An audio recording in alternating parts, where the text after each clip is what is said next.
காரியத்தை ஸ்டார்ட் பண்றதுக்கு முன்னாடி எங்கிருந்து ஸ்டார்ட் பண்ணலாம்?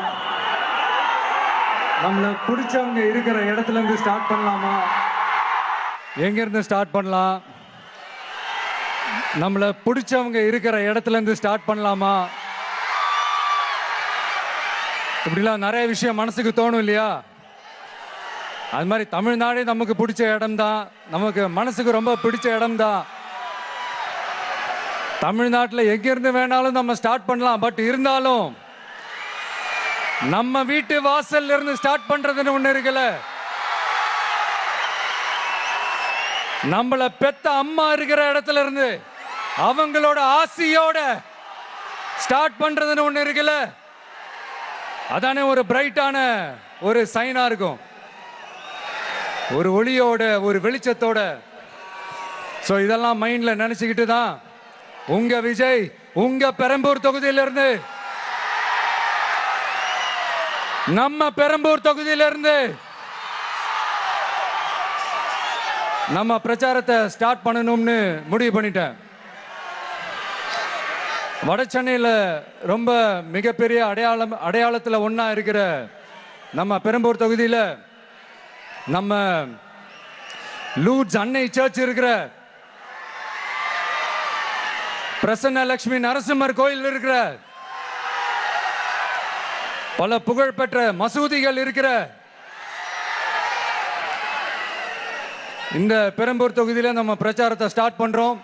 உன்னை மனசார நேசிக்கிற, உன்னோட மக்கள் இருக்கிற, உழைக்கிற, உழைப்போட வாசனை இருக்கிற அப்படிப்பட்ட ஒரு பகுதியிலிருந்து உன் பிரச்சாரத்தை ஸ்டார்ட் பண்ணி விஜய்னு என் மனசு சொல்லிச்சு. அதனாலதான் நான் இங்கிருந்து ஸ்டார்ட் பண்றேன். என் நெஞ்சில் குடியிருக்கும் பெரம்பூர் தொகுதி மக்களே,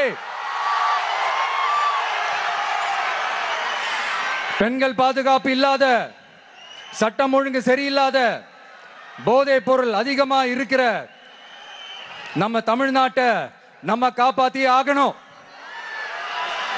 தமிழ்நாட்டை இப்படி ஒரு நிலைமைக்கு கொண்டு வந்தது யாருன்னு நான் சொல்லிதான் உங்களுக்கு தெரியணும்னு அவசியம் இல்ல. தீய சக்தி திமுக தான் காரணம். இப்படி ஒண்ணுத்துக்குமே உதவாது இப்படி ஒரு ஆட்சியை நடத்திட்டு விரைவில் விடை பெற போகும் ஸ்டாலின் சார் தான் காரணம்.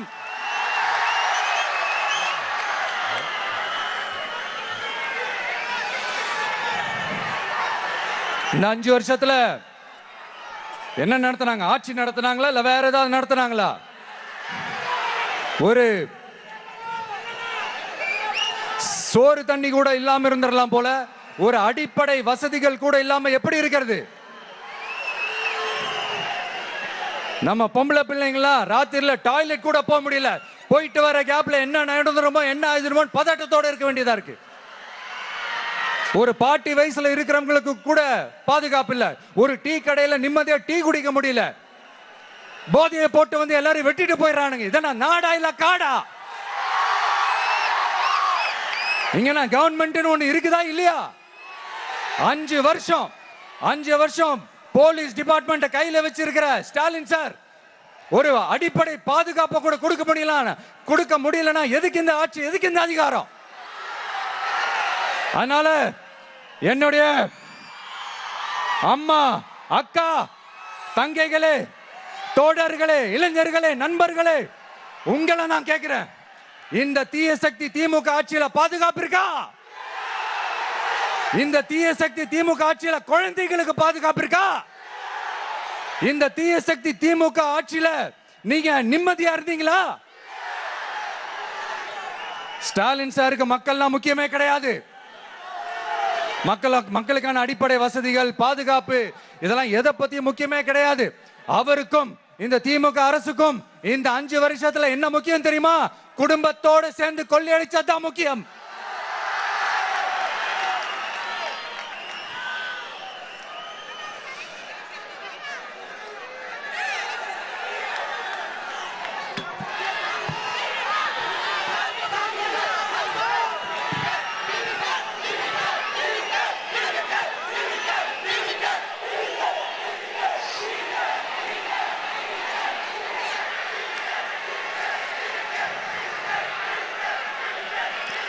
நான் முன்னாடியே சொன்ன மாதிரி டாஸ்மாக்ல மட்டுமே இது வரைக்கும் 1000 கோடிக்கு மேல ஊழல். இது வெளியே தெரிஞ்சது. வெளியே தெரியாத வரைக்கும் இன்னும் எவ்வளவு இருக்குதோ. அதே மாதிரி நகராட்சி துறையிலையும் 1000 கோடிக்கு மேல ஊழல். நம்மள பசங்க பிள்ளைங்க எல்லாம் படிச்சுட்டு வேலை தேடி எங்கெல்லாம் எப்படியெல்லாம் அலையறாங்க. அதுக்கு இந்த கவர்மெண்ட் என்ன செஞ்சிருக்காங்க தெரியுமா? இந்த நகராட்சி துறையில வேலை வாங்கி தரதா சொல்லிட்டு கோடிக்கணக்கான பணத்தை லஞ்சமா வாங்கிக்கிட்டு தகுதியானவங்களுக்கு வேலை வாய்ப்பை இல்லாத அளவுக்கு பண்ணியிருக்கிறாங்க. இதெல்லாம் எவ்வளவு பெரிய ஒரு ஏமாத்து வேலை. அதனால நம்ம தம்பி தங்கைகளே, உங்களுக்கான வேலை வாய்ப்பு இல்லாத இந்த ஸ்டாலின் சார் சர்க்காரை என்ன பண்ணலாம்? தூக்கி வீசி அறிவோமா? உங்களுக்கு பாதுகாப்பு இல்லாத, உங்களுக்கு வேலை வாய்ப்பு இல்லாத இந்த தீய சக்தி திமுக அரசு என்ன பண்ணலாம்? தூக்கி வீசி அறிவோமா? அடுத்து வண்டியா வச்சிருக்கிற பணத்தை என்ன பண்றதுன்னு தெரியாம இப்ப உங்க எல்லார்கிட்டையும் கொடுத்து எப்படியாவது ஜெயிச்சிடலாம்னு கனவு காணிட்டு இருப்பாங்க. நான் முன்னாடியே சொன்ன மாதிரி எல்லாத்தையும் வாங்கிக்கங்க. வாங்கிக்கிட்டு அவங்க காதுலயே விசில ஊதி அனுப்புங்க. எப்படி? அவங்க செவிலே விசில ஊதி அனுப்புங்க.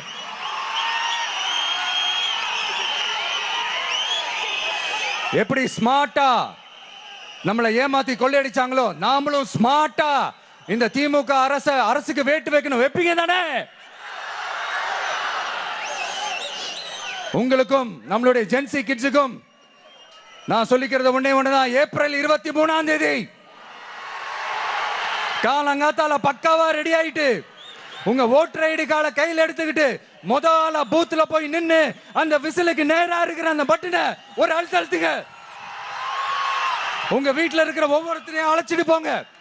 வெளியூர்ல இருந்தீங்க, சென்னையில இருந்தீங்கன்னா ஊருக்கு போகணுமே ஓட்டு போடணுமே சொல்லி அசால்ட்டா இருந்துடாதீங்க. அட்வான்ஸா உங்களுடைய டிக்கெட்டை புக் பண்ணுங்க. இது ஒரு தலைமுறைக்கான தேர்தல், உங்களுக்கான தேர்தல்.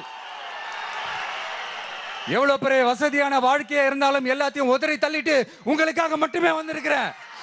உங்களுக்காக நன்றி கடன் செலுத்துறதுக்காக மட்டுமே வந்திருக்கிறேன். எல்லா வழிகளையும் தாங்கிக்கிட்டு உங்களுக்காக மட்டுமே வந்திருக்கிறேன். ஒரு நாளும் பொய் சொல்லி உங்களை நான் ஏமாத்த மாட்டேன்.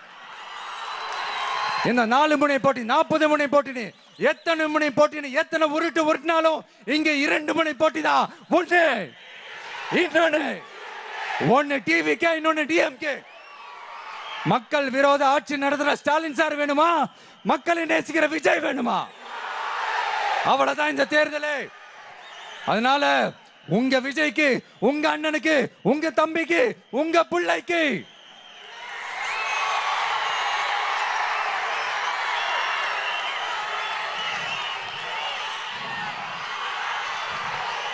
ஒரே ஒரு வாய்ப்பு கொடுங்க. தயவு செஞ்சு விசில் சின்னத்துக்கு ஓட்டு போடுங்க. இது ஒரு விசில் புரட்சி தேர்தலா இருக்கணும். வேற வேட்பாளர்களை நிறுத்தினாலும் அந்த வேட்பாளரும் நானும் இந்த விஜயும் வேற இல்லை. கான்பிடென்டா இருங்க. நல்லதே நடக்கும். வெற்றி நிச்சயம். மீண்டும் சந்திக்கும் வரை நன்றி, வணக்கம்.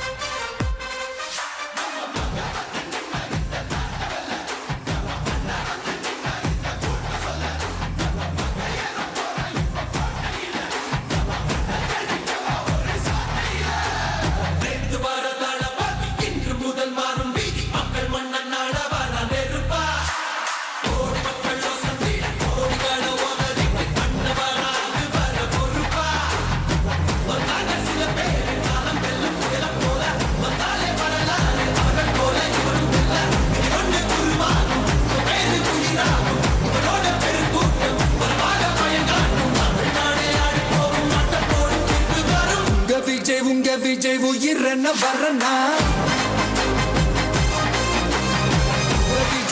விஜய் எளியவன் குரல் தான். விஜய் தனியால் இல்ல கடல் தான். விஜய் எளியவன் குரல் தான். விஜய் தனியால் இல்ல கடல் தான். மக்கள் தானே மன்னர்களை உனக்கு கட்ட வரனா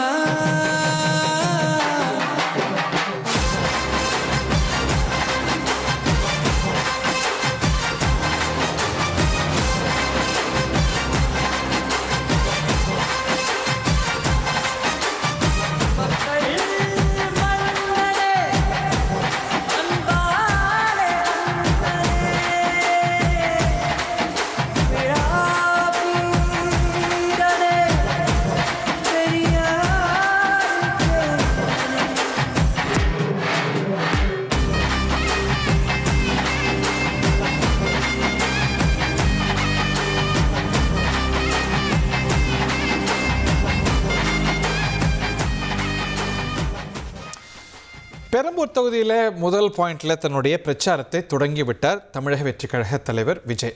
அவர் போட்டியிடக்கூடிய பெரம்பூர் தொகுதியில் கொஞ்ச நேரத்துக்கு முன்னாடி தான் தன்னுடைய வேட்பு மனுவை தாக்கல் செய்தார். முதல் பாயிண்டில் தன்னுடைய பிரச்சாரத்தை தொடங்கினார்.